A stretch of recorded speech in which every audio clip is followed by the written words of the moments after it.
जी पुजारी जी। अरे प्रभु, यात्रा करने के लिए उन्होंने रूप धारण किया नीलकंठ वर्णी का। नीलकंठ वर्णी संसार के सारे बंधनों को त्याग कर 29 जून सन 1792 की रात को अयोध्या से निकल पड़े। जीव प्राणी मात्र के कल्याण के लिए शुरू हुई उनकी इस अद्वितीय कल्याण यात्रा के प्रथम लगभग 4 महीनों में उन्होंने अयोध्या से अमरपुर, नैमिषारण्य, बरेली, नारदवन, हरिद्वार, श्रीपुर, गुप्त काशी, त्रियोगी नारायण और गौरी कुंड आदि स्थानों से होते हुए केदारनाथ की यात्रा की। केदारनाथ से सीधे बद्रीनाथ जाने का अति विकट रास्ता पार करके उन्होंने बद्रीनाथ की यात्रा की और शीत ऋतु में बद्रीनाथ से ज्योतिर्मठ होते हुए नीलकंठ वर्णी मानसरोवर की ओर बढ़ चले।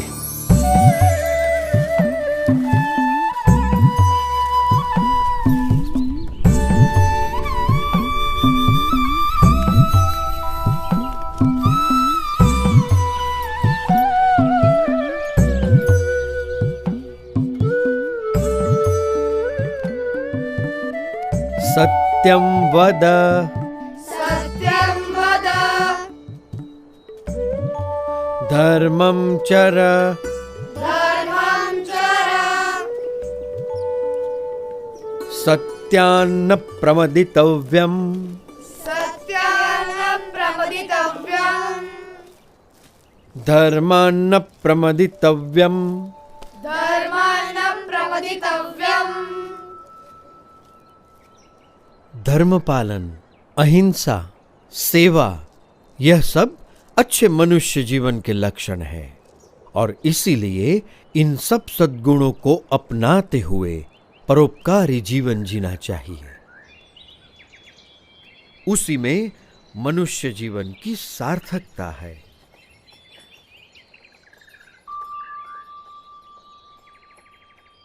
बड़े ध्यान से सब सुन रहे हो। क्या समझ में आ रहा है? कुछ प्रश्न हो तो जरूर पूछना, झिझकना मत। निस्वार्थ सेवा भावना और सदाचार में कोई बुराई नहीं है, पर केवल सत्वगुणी प्रवृत्तियों से ही जिया गया जीवन परम कल्याण के लिए पर्याप्त है। जन्म से लेकर मृत्यु तक यदि केवल इन सब में ही जीवन व्यतीत हो तो स्वयं का कल्याण कैसे होगा?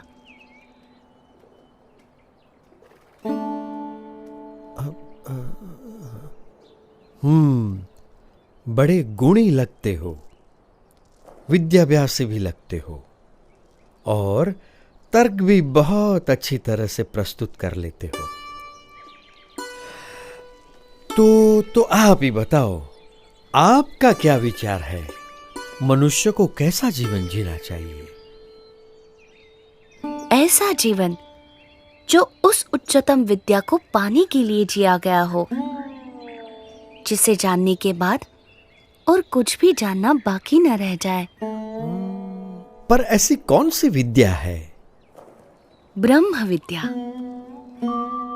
जिससे अपने अहंकार, स्वभाव, अज्ञान, इंद्रियों एवं अंतःकरण की गुलामी, हर प्रकार के दुख, सारे बंधन, जन्म मरण के चक्कर, इन सब से मुक्ति पाकर आत्यंतिक कल्याण प्राप्त होता है।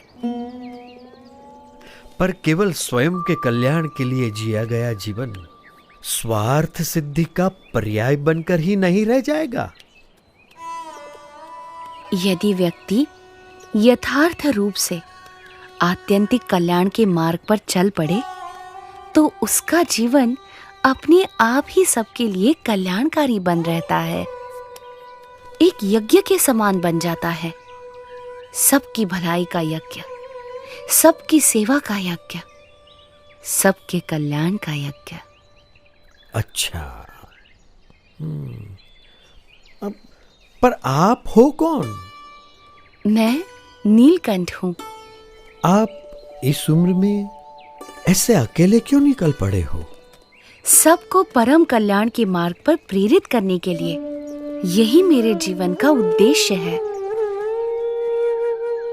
उम्र से तो आप शिष्य जैसे लगते हो, पर ज्ञान से गुरु हो।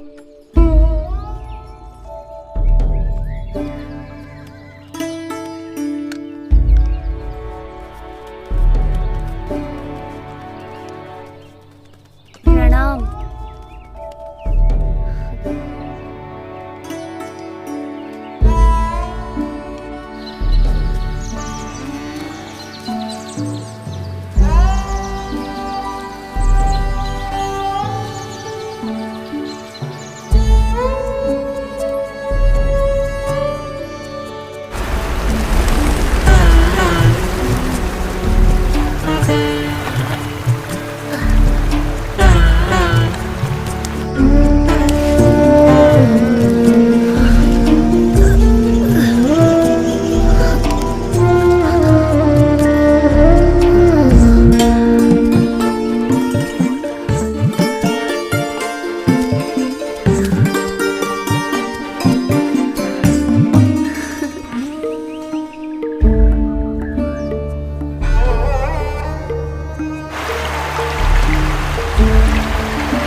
जन्म मनुष्य का दुर्लभ जानी, जो जन मुक्ति चाहवे।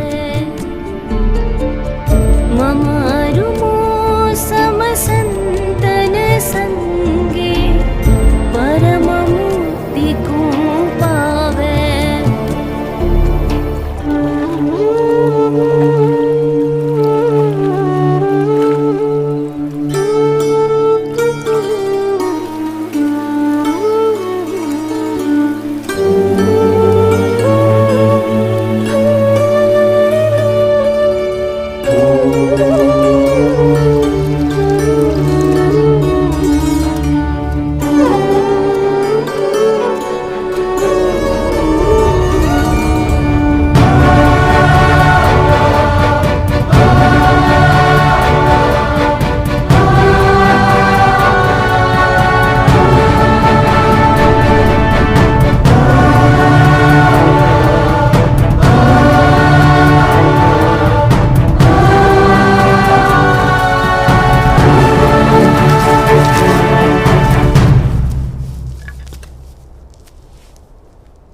मानसरोवर जाते हुए रास्ते में नीलकंठ वर्णी पुण्यवंत तपोभूमि बद्रीवन में आए।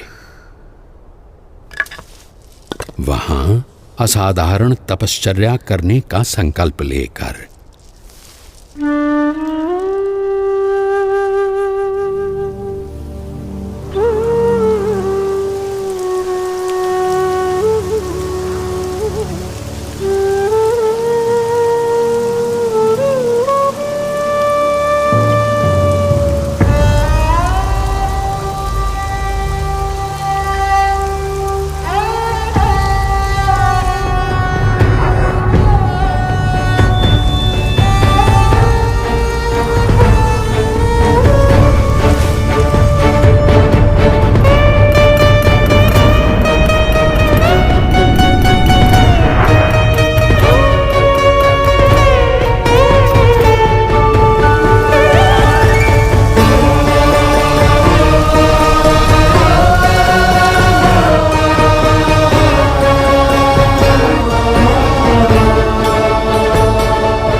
बद्री वन में अविरत 3 मास तक असाधारण तपश्चर्या करने के बाद भी नीलकंठ वर्णी और ऊपर मानसरोवर जाने के लिए उत्सुक थे और निश्चिंत थे।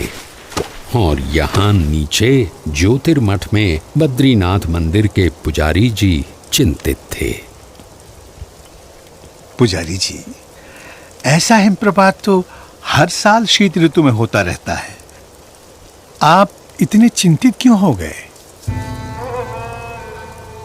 क्योंकि इस साल शीत ऋतु में एक नन्हा बालक मानसरोवर की ओर चल पड़ा है। हमें यहाँ इतनी संरक्षित जगह पर रहते हुए भी चिंता हो जाती है, तो उसे वहां कितनी चिंता होती होगी, कितना डर गया होगा वो। जिस भूमि पर शीत ऋतु में खड़ा रहना ही मुश्किल है, वहां अपनी यात्रा कैसे करता होगा वो। बर्फ के वीरान रेगिस्तान में केवल 11 साल का मासूम अकेला।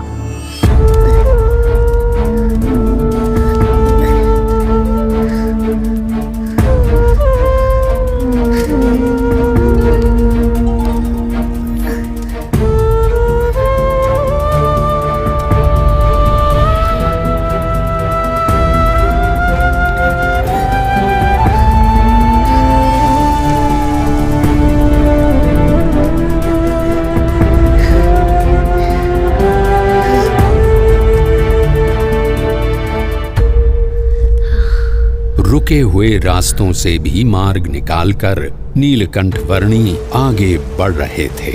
जहां ठंड से लड़ते लड़ते सूरज की किरणें भी हार जाती थीं, वैसे बर्फ के रेगिस्तान में सूरज से भी अधिक देदीप्यमान रहते हुए।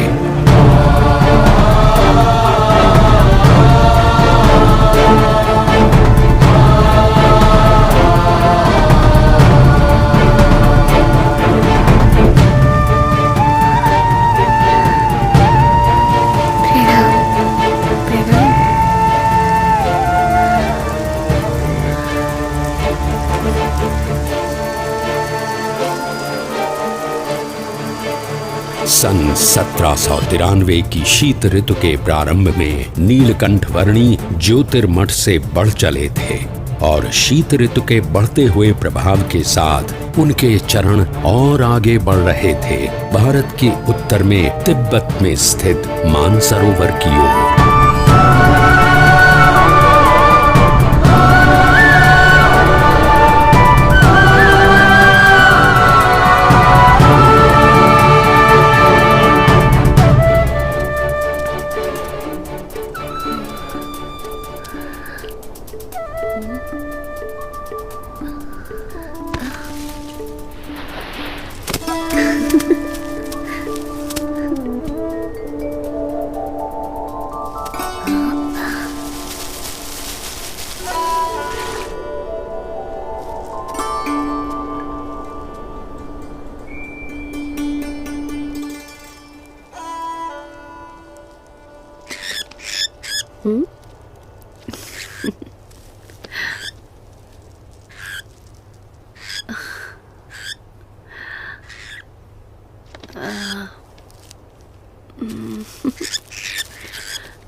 किसी भी प्रकार की आपदाओं से ऊपर उठकर अपनी यात्रा को अविरत रखने की स्वाभाविक प्रकृति के अनुसार नीलकंठ वर्णी बढ़ चले विश्व के सबसे ऊंचाई पर स्थित प्रदेश तिब्बत में।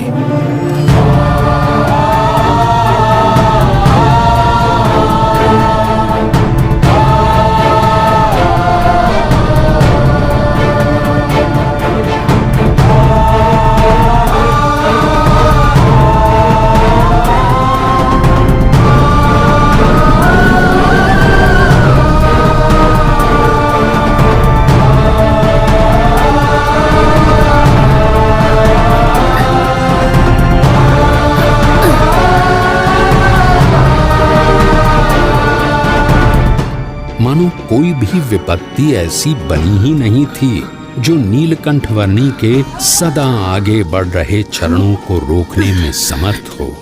चाहे वो सफेद बर्फ से प्रतिबिंबित होकर आंखों को चौंधिया देने वाली सूरज की किरणें हों, या साक्षात मृत्यु के समान उमड़ते बवंडर।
नीलकंठ वर्णी ने अपनी यात्रा को जारी रखा, हिमालय के शिखरों से भरे हुए प्रदेश तिब्बत में।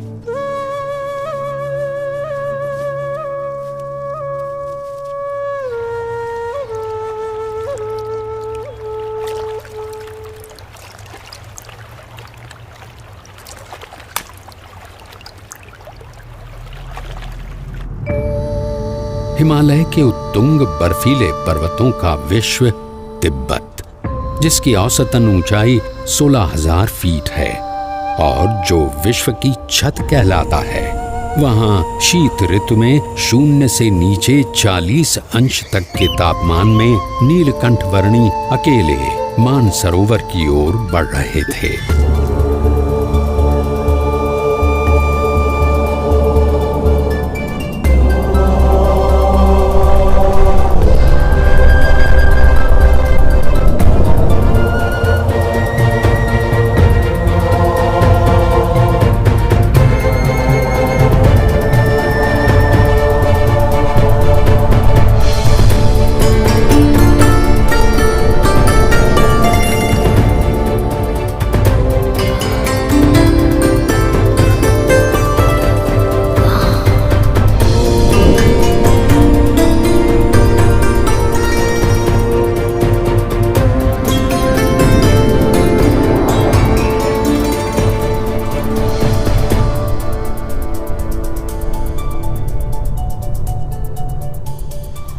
परमात्मनि यो रक्तो विरक्तो अपरमात्मनि।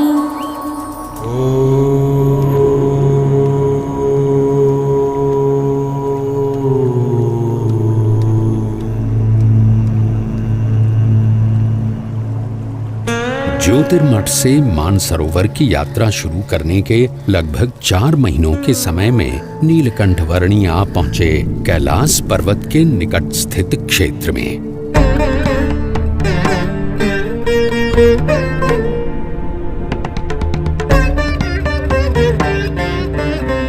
लगभग 21,700 फीट ऊंचे कैलाश पर्वत की तलहटी में राक्षस ताल सरोवर के निकट लगभग 15,000 फीट की ऊंचाई पर स्थित विश्व के सबसे ऊंचे मीठे जल के सरोवर मानसरोवर पर नीलकंठ वर्णी आ पहुंचे।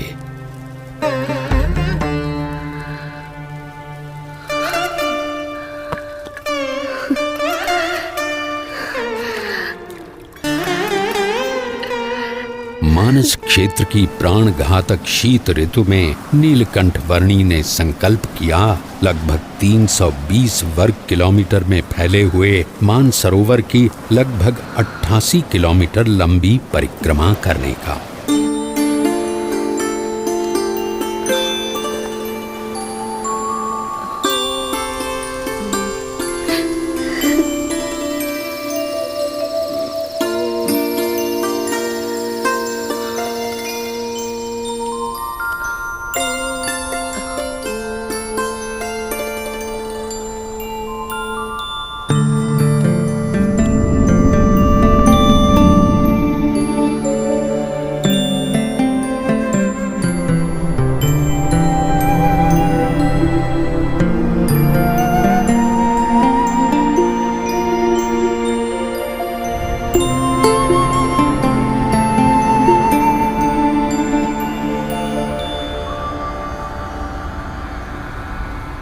धर्म नियम और भक्ति क्रियाओं के पालन में कोई भी समझौता न करके नीलकंठ वर्णी मुमुक्षु मात्र के लिए जैसे एक उदाहरण प्रस्थापित कर रहे थे। जहां शीत ऋतु में पीने के लिए भी पानी की व्यवस्था उपलब्ध नहीं थी, वहां भी स्नानादिक नित्य नियमों का पालन करते हुए भक्ति पूर्वक नित्य पूजा के नियम को भी दृढ़ रखते हुए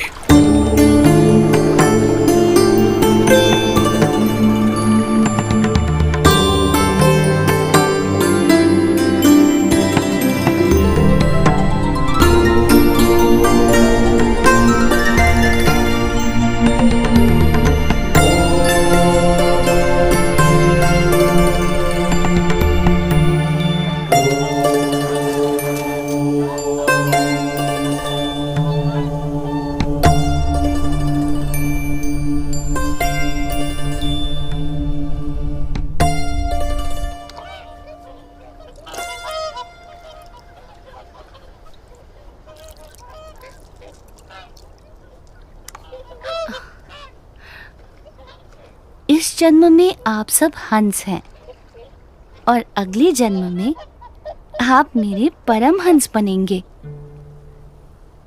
इस जगत में साधुत्व के जो परम विशिष्ट आदर्शों का सृजन होगा, उसका आप सब हिस्सा बनोगे। पश्चिम दिशा में मुमुक्षु मेरी प्रतीक्षा में है। भविष्य में वहां मेरा कार्यक्षेत्र होगा। समय आने पर आप सबको वहां मनुष्य जन्म मिलेगा। मैं वहीं आपको मिलूंगा।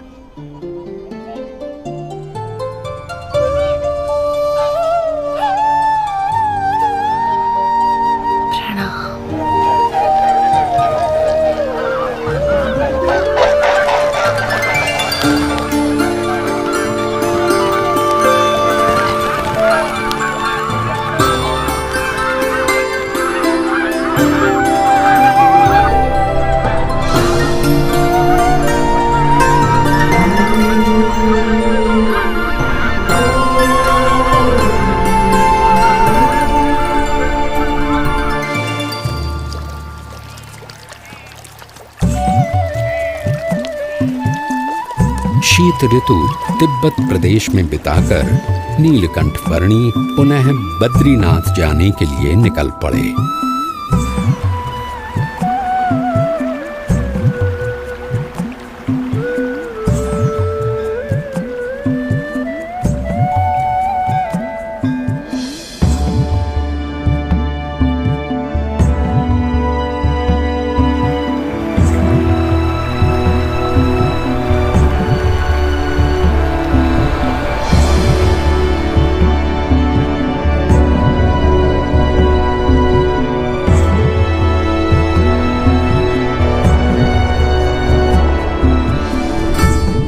अलकनंदा नदी के किनारे स्थित बद्रीनाथ में नीलकंठ वर्णी पुनः आ पहुंचे।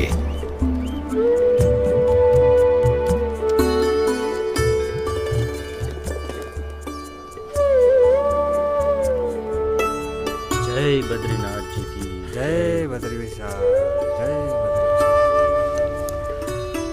ओ पुजारी जी आ गए।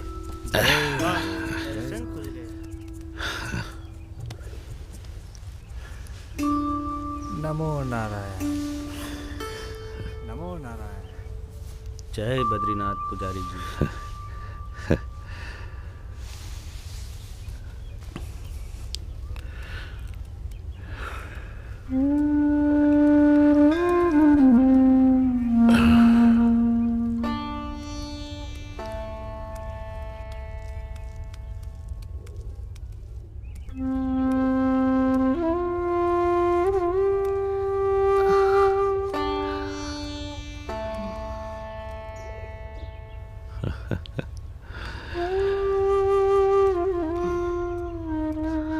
नीलकंठ वर्णी, आप नीलकंठ वर्णी हो? जी पुजारी जी। अरे प्रभु, जब भी आपको याद करता था तब चिंता होती थी कि आप किस हाल में होंगे, जीवित भी होंगे या नहीं। जाते समय मैंने आपको कहा था ना कि मैं आपसे फिर मिलूंगा, सो आ गया। परंतु आपका शरीर?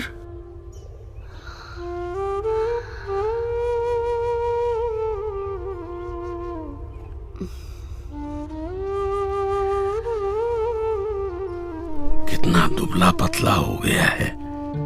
चलिए, सबसे पहले कुछ अन्न ग्रहण कर लीजिए। आइए प्रभु, पधारिए। यहां से चलिए प्रभु, इस तरफ से पधारिए।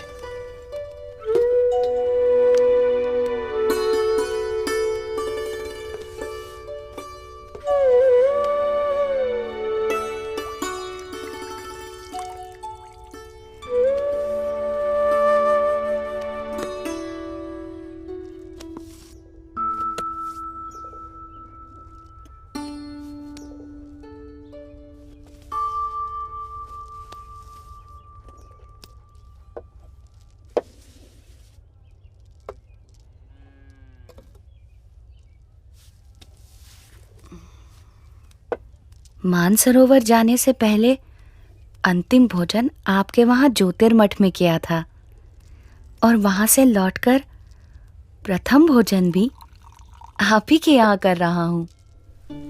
अकल्पनीय। वहां ऊपर 6 महीने तक आप क्या खाकर जीवित रहे? वायु।